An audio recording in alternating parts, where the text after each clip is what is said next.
Hello, welcome back, my Royal Rogues. My name is Jesus Enrique Rosas. I'm the Royal Rogue, and tonight we have the reports that Meghan and Harry are not only financially but also creatively bankrupt. Although it's not that they have been creative at any point of their lives, right?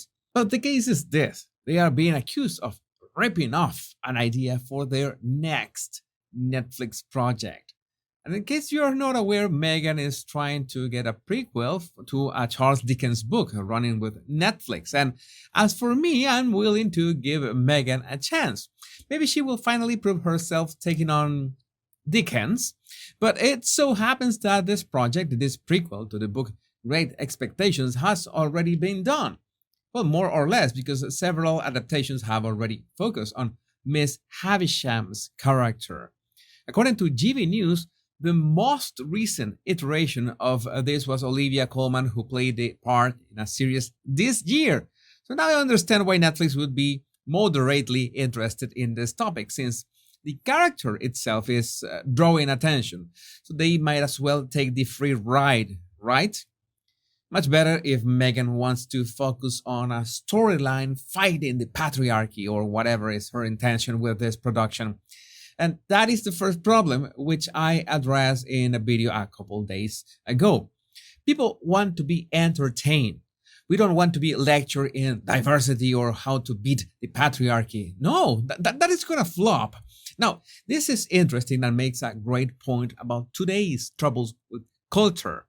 Dr. Emily Bell, an English professor and editor of the Dickensian told the Mail, it's not necessarily feminist to rehash Miss Havisham's life, and I'd be very concerned this adaptation would fall into the trap of thinking a focus on this iconic character is inherently feminist, or somehow it's doing more than Dickens is in fleshing out a backstory that engages the viewer in the same voyeuristic misery again. So basically, it's trying to twist a character into something that they are not just to fit a narrative. This is not a place to get political. You know, I don't talk about politics and would never mention the topic precisely in this channel where all we want to do is have some fun. And we got the confirmation that Harry and Meghan were finally booted out of Rockmore Cottage after a huge row over 2.4 million makeover. The Duke and Duchess of Sussex have finally vacated Frogmore Cottage after being given notice of eviction by the King at the start of this year. Sir Michael Stevens, the keeper of the privy purse, confirmed that Prince Harry and Meghan had left the five-bedroom property on the Windsor estate. But a senior royal aide insisted that no decision had been taken on who will now move into the house, amid reports that the king would like to persuade his disgraced brother Prince Andrew to downsize from his seven-bedroom royal lodge home and live at Frogmore Cottage. And we have this insight thanks to Angela Levin.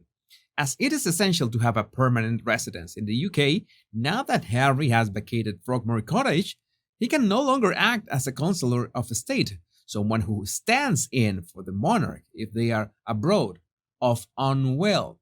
And Riley Dog updates us on the counselors of state who are appointed from among the four adults next in succession, provided they have reached the age of 21, and the current councillors of state are the Queen, the Prince of Wales, the Duke of Sussex, the Duke of York, and Princess Beatrice.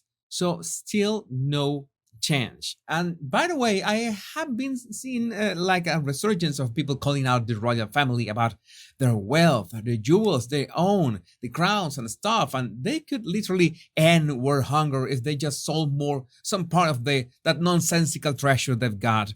And no, just in case you're wondering, this image is not real. It's another of my artificial intelligence shenanigans, but people can get confused. But in the words of the Caribbean prince, it's a good reminder that the royal family doesn't own the crown state.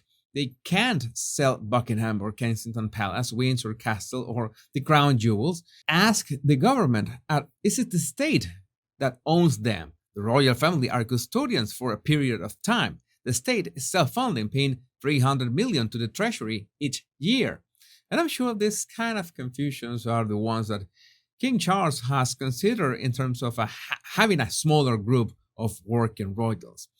But in this maelstrom of nonsense, we also have the claims from, let's say, particular Twitter accounts that affirm that Suits is the second most watched show on Netflix in the US right now. Meghan Markle isn't in her flop era, not even close. And you know how I am. I have to check everything myself. And indeed, in the top TV by country, Suits was, as of today, the number 3 for the United States. That's nice. But it makes me wonder, and any other newer series?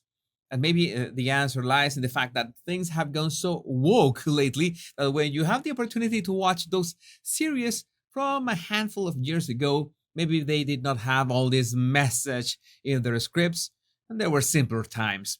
But people want to believe that this is Meghan's second coming. And we've got the opinion of melanated Mona.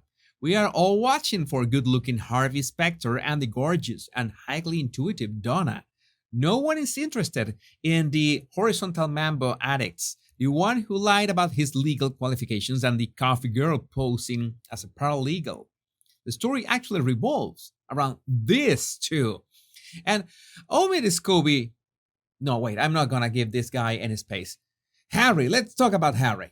It's so interesting that in this picture he appears like he's the spitting image of his mother. Well, I didn't notice that both of them were wearing the Halo Trust logo. I just thought that was Harry's way of dressing whenever he's going to have a conversation with methane. But what's really going on here is that Harry's making plans to return to Africa solo for a new Netflix documentary. Page 6 reveals. And this is a problem with this too, that I was trying to address earlier. They said they wanted to leave the royal family, the firm, whatever, because they wanted freedom. They did not want the jobs of being working royals, but when you take a good look at what they are trying to do, it's not much different as if they had stayed inside the royal family as working royals. They are trying to make royal work or charity work or service appealing for the masses.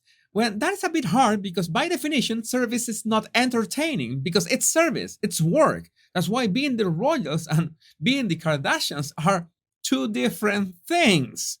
And as long as Harry and Meghan keep this mentality of, hey, let's try to be virtuous and earn money at the same time, they will fail. They are neither part of the royal family and cannot get back, and they are not entertainers because being an entertainer is the only way to make money. Do you think that at some point they will understand this? Let me know in the comments. My Royal Rogues, it is my greatest pleasure to make these daily videos for you. All you need to do to keep me inspired making them is clicking the like and subscribe buttons. It's that easy. Remember the two most important words? Much love and bliss.